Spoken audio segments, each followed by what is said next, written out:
Hi everybody, I'm Emily. I'm one of the designers with the Quilted Cow, and today I'm super excited to show you our latest accessory for the Back Home Pillow series. It is the Katrina accessory, and it is super fun to make. First though, I need to thank our sponsors. We are sponsored by Creative Grids, Cutters, Mats, and Rulers, and Husqvarna Viking Machines. Let's get started.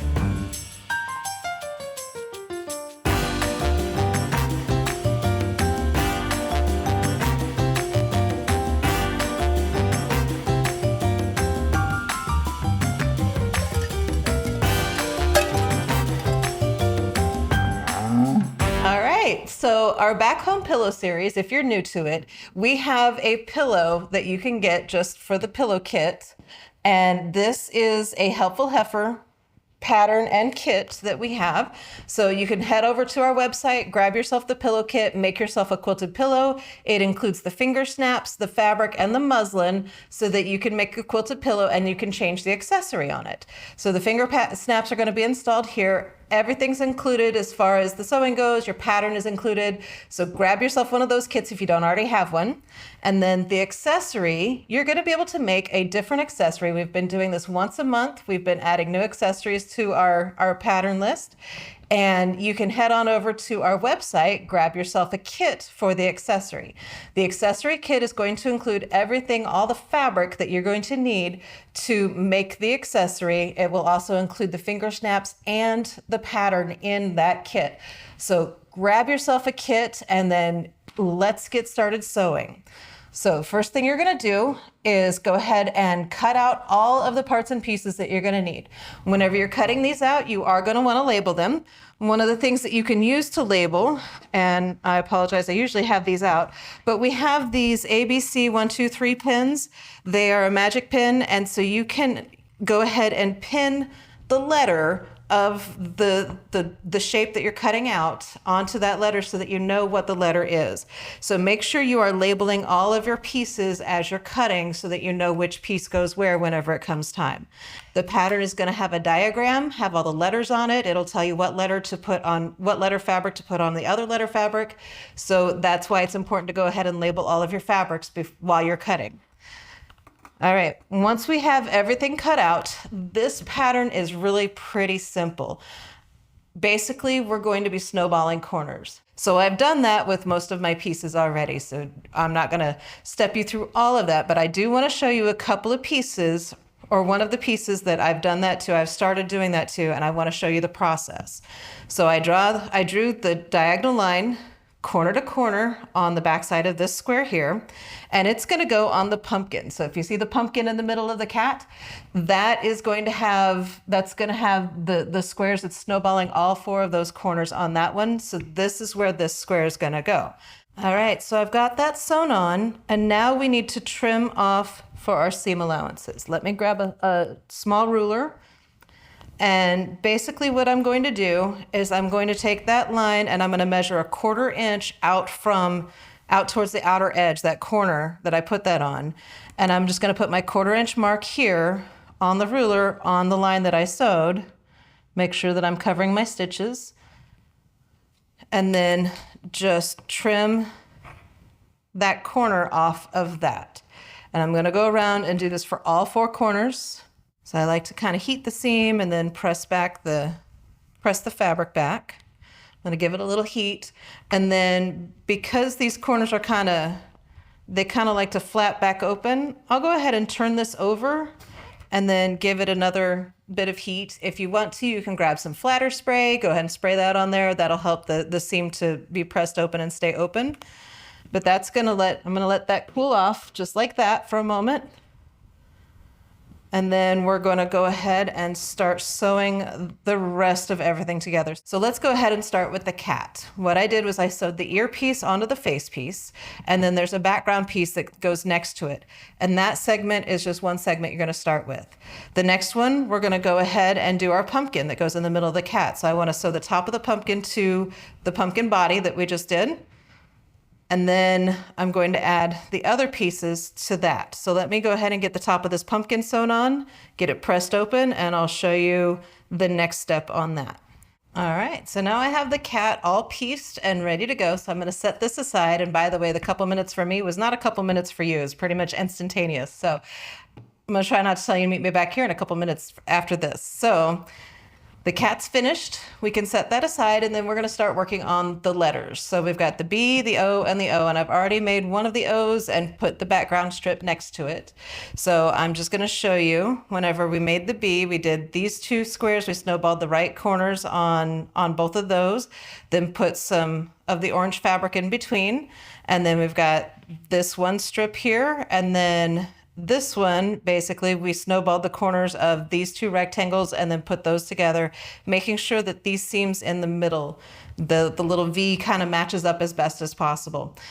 It didn't match up perfect, but I'm okay with it. I'm pretty happy with that one. So what I'm going to do now is I'm going to add this one to the right side of the segment and this one to the left side of the segment. Let me get that added, and then I'll show you what that looks like when I get back. All right, so I have the B put together. Now I did go ahead and press this seam open on the right side of the B, and then I pressed the other one just to the side, and it works out fine. It's just there's a lot of weird joins here, a lot of seam allowances that don't really meet up and are kind of awkward, so I found it easier to go ahead and press the whole thing open, so half the seam to one side, half the seam to the other. It's up to you. Like I said, press to the path of least resistance, whatever works for you. So there's the B finished. Now I'm going to wait and then add the B to the cat in just a few minutes, but let's go ahead and do the O. So the O, I started with this large background rectangle. I snowballed all four corners. I added the two sides to the O, and now I've got the orange rectangle here that I've snowballed the bottoms of this one and the tops of this one. So I'm going to add those onto the top and bottom to finish out the O. And then once I've got those added, then I'm going to go ahead and add my background strip to one side and my background strip to the other side. So I'm going to go ahead and do this, and I'll meet you back here in just a few moments whenever that's all finished and show you what it looks like. All right, so I've got my cat segment put together. I've got the background strips sewn on either side of the cat.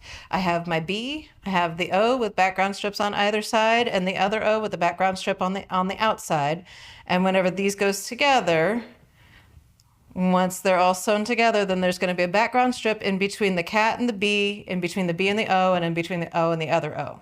So if you don't want to sew your background strips where I sewed them on or at the time that I sewed them on, you can wait and then just make the cat, the B, the O, and the O, and then put your background strips on all at once. And it might be easier for you.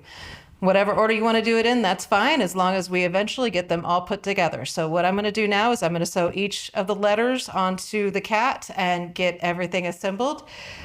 And then I'm going to put the top background strip on and the bottom background strip. All right, so now that I've got my Katrina block all nice and flat, I'm going to grab my interfacing, which of course your kit does include the interfacing that you're going to need. So I'm going to grab my interfacing and I'm going to put the glue side to the wrong side of my block. So the glue side on this interfacing is the bumpy side. So whenever you get this, there's going to be a bumpy and a smooth side. Make sure it's the bumpy side to the fabric. Couple of ways you can do this. Now, I do like to get as many of the little extra fuzzies and threads out from behind the background, because unfortunately this background is light enough that whenever you put it on there, some of those might show through. Some of those darker threads are going to show through on that lighter background. So just take a moment to get those out of the way so they don't show up later. I made one block and I noticed some of them showing up and it was kind of disappointing. So I'm going to get this centered on here, because this is the exact size that the block is going to be. And then you're just going to press it and try not to shove it around too much, but you're just going to press it as you go along. And that heat is going to heat up the glue and melt the glue. So now your block is going to be really stable. It's going to be nice and stable whenever you are using it. It makes it look really nice, adds a little stability. And then I do like to go ahead and take it from the top side and press it from the top side as well. These wool mats are great for transferring the heat, but sometimes giving it a little bit of extra heat from the other side, make sure that interfacing is going to stick and the glue is all nice and melted. So to get that all nice and hot, the next thing you're going to do is grab your backing fabric, which once again is included in your kit. You're going to put this on here. I'm going to go ahead and get my ironing surface out of the way.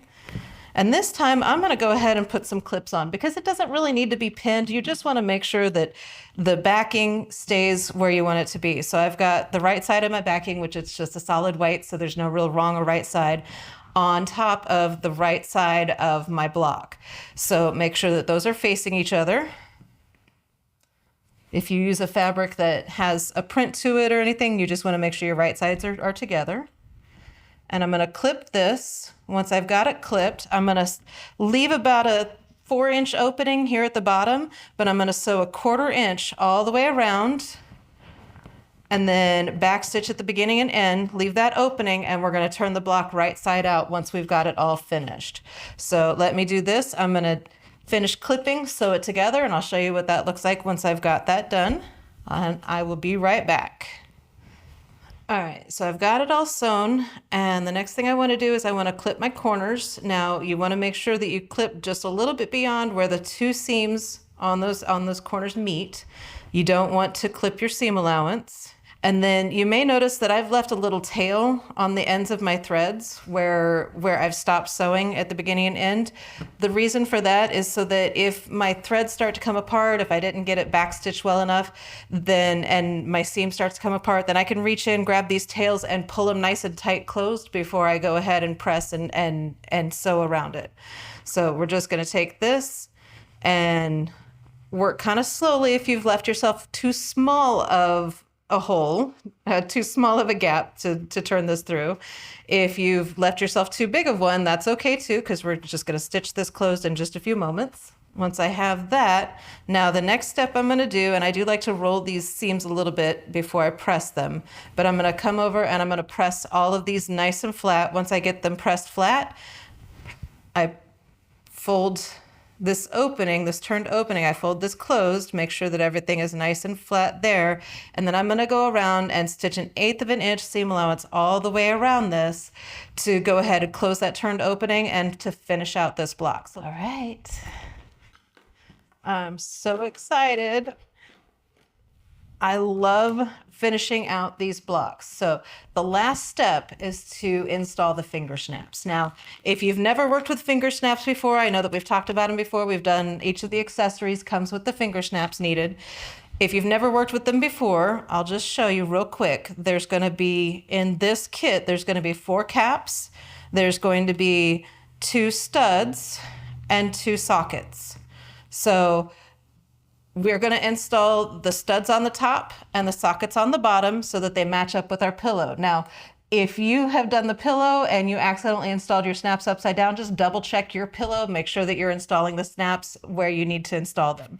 So now that I've got those installed, now we're ready to put that on the pillow. So once you finish yours, put it on your pillow, display this. This is perfect for Halloween, fall, everything like that. I'm so excited for this Katrina accessory. So this is the Back Home Pillow series. This is the Katrina accessory. You can get the kits on our website. And the kits do include all the fabrics, the finger snaps, and the pattern that you're going to need to be able to make this accessory. Grab that. If you don't have your pillow yet, don't forget to grab your pillow. We also have postcard patterns available for all of these. So head to our website and check those out. Thank you so much for watching today. Don't forget to like and subscribe to our YouTube channel. It's very important you subscribe so you get all of the new videos whenever they come out. So check those out, and thank you so much for watching. Have a great day. Okay, you wicked cool quilters, good job. You made it to the end. We would like to thank our sponsors, Husqvarna Viking Sewing Machines, Creative Grids, Rulers, Rotary Cutters, and Mats, and Wilmington Prints for the beautiful fabrics. Thanks for watching.